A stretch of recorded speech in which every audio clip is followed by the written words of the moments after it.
everyone. Didn't realize or didn't think I'd be back doing another video so quickly, but after posting the Dual 2007 changer, I had mentioned the chassis that it came with, and there's a few things I wanted to go over.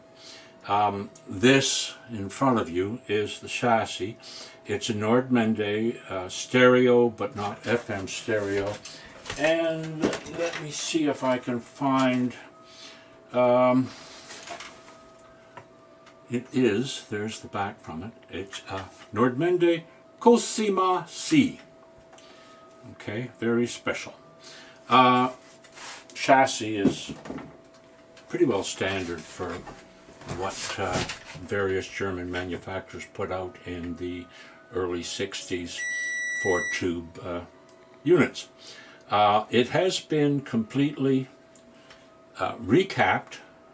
No, I make a liar out of myself. I see one that I haven't replaced in there just below that. I won't bother zooming in to show it. I probably didn't have that value or whatever. So at any rate, that has to be done.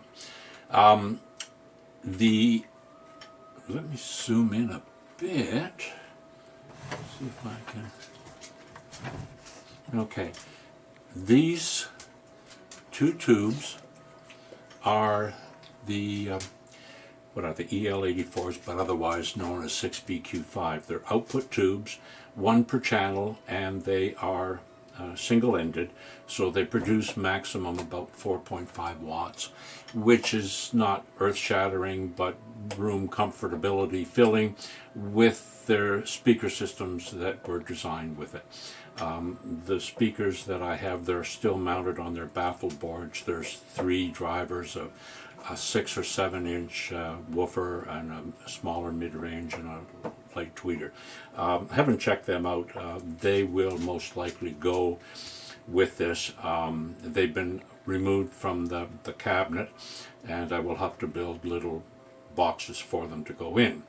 Okay, a couple of things I wanted to point out that I had mentioned while servicing the Dual is that these kinds of chassis, let me back out a bit again, these kind of chassis can be very dangerous to work on. Let me get a plastic pointer of some degree. Where's a plastic pointer? Okay. This is why you have to be careful working on any electronic device. All right, everybody stipulates this on their videos, especially Paul Carlson from Mr. Carlson's lab. It's very important because you could get electrocuted with these, and you can get electrocuted with anything that plugs into the wall.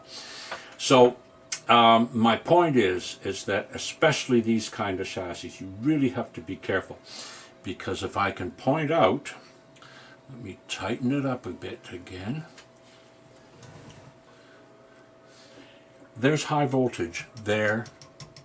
It's all over this. These are the dual output transformers, and they supply, all of this comes from the power supply, and it does supply the high voltage, which is about 250 volts or a little more to the plates of these, and also the dropping resistors to go to the screens, and the dropping resistors and filter capacitors that go to the rest of the circuit. In here, there's various points that have high voltage. The scary thing is that, well, back out again. All right, this here, can't show it too well. This is the, come on, zoom in, FM, that they call the FM front end. Okay, and it houses a single tube in most cases, ECC85, which is a 6AQ8, and it handles the RF and oscillator mixer section. At the back, which I won't spin around, there's the B+ access to the to this module. All right, that B+ is maybe 200 volts. It's very easy when you're moving it around to just grab something metal. You grab that and you will feel a tingle, all right? So be careful, that's all I can say. Another thing, as a lifelong asthmatic, I'm finding lately that exposure to smoke from the flux while I'm soldering, that's as close as I can get, okay, is causing me problems. You know, I've been breathing this stuff in forever. I decided that I can't do that anymore. So I bought this little USB powered fan, and it just sits over here and directs across my soldering station or place where I can have the smoke blow away from me so I'm not inhaling it all the time. I can highly recommend that. It's a very easy thing to accomplish. You get a little wall wart that supplies 5 volts to USB port, and you get one of these fellas that I think it was under $20 that I paid for, and that will direct the smoke away. So heartily recommend that. All right, I'm going to turn the unit off, and then I'll point out as best I can. Now, don't forget that even though you turn these things off, the filter capacitors will hold a charge, and they'll hold a charge for quite some time. So you turn it off and you start swinging it around, all of a sudden you get a shock. It's like, wow, how come that happened? Well, the capacitors are holding a charge, and they'll quite easily discharge through you. No problem there. All right, so replacing all the capacitors, all tubes were tested. I believe in this situation all tubes tested fine. So on this is a danger point. There is my, my replacement for the multi-pack capacitor that was originally there. Okay, so I put in a tie strip and mounted that, and then routed the wire to it. All right, it's tucked in out of the way, but there's high voltage on that, so you know I have to be aware of that. Some of the other things I've done is there's one input generally on these, and it is phono, and it's made for ceramic cartridge. All right, well, whether I keep this or whether I sell it or give it, ceramic isn't really the way I want to go. So I built and enclosed a magnetic cartridge preamp, RIAA, phono equalized, and I basically based it on the, I think it's Booz Hound FET circuit. And I built it. I've built a few of them, and I found that the gain wasn't really high enough to drive tube inputs, and the output of the preamp was low. On checking online, I found that people presumed that the FET transistors that are used in this, I think they're 2 SK170s, the gain that's available for what's available right now isn't enough. So I put in a bipolar buffer amp at the tail end of it, and now that has enough gain and it works quite well. So that's hard-wired, hard-mounted I should say, over the end, or the back end of that, and how I arrange a cabinet for it will have to take that into account. Now here I'm swinging things around, trying to keep from getting a shock, and on the other end, let's see if we can keep going here. Okay, I need to prop this fella up a bit. Oh dear. Okay, that's pretty safe to hold. Let me see what I can find here. Oh, it's heavy though. Okay, I hope that shows properly.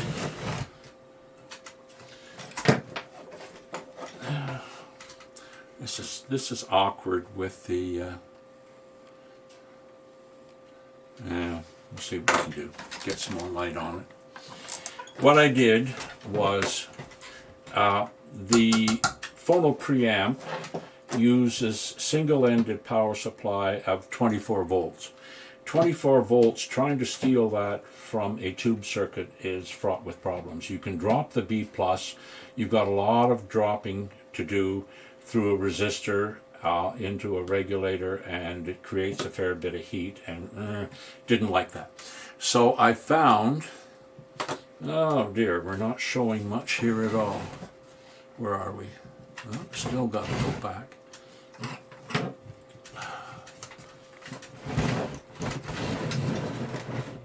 I can't find it. There it is. Okay. I found a little transformer in my supply of stuff that puts out about 14 volts. And then I built a power supply board here, which houses a voltage doubler and two regulators. One regulator at 24 volts there, which supplies the preamp, and then it also supplies a little booster amp, the same bipolar booster amp, because my Bluetooth module here again does not produce quite enough audio to feed a tube amplifier. So I put the same booster amp at the end. So the Bluetooth feeds out into the booster amp, and the booster amp comes out. Now I've added rotary switch, which will switch between the Bluetooth and the phono, but I've also added a position where I can run another shielded wire to the back for auxiliary in case somebody has some other device that they want to run through it. It's easy enough to do. I just have to find a spot to put a little piece of phenolic with two more RCA jacks on it. And that's sort of tucked in. I took out some of the jacking system that was used for cabinet mounting.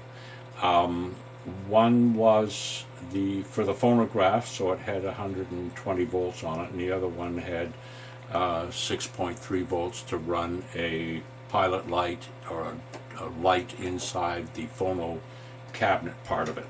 So that wasn't necessary. That left a bracket that I could mount my power supply on, and I have done that.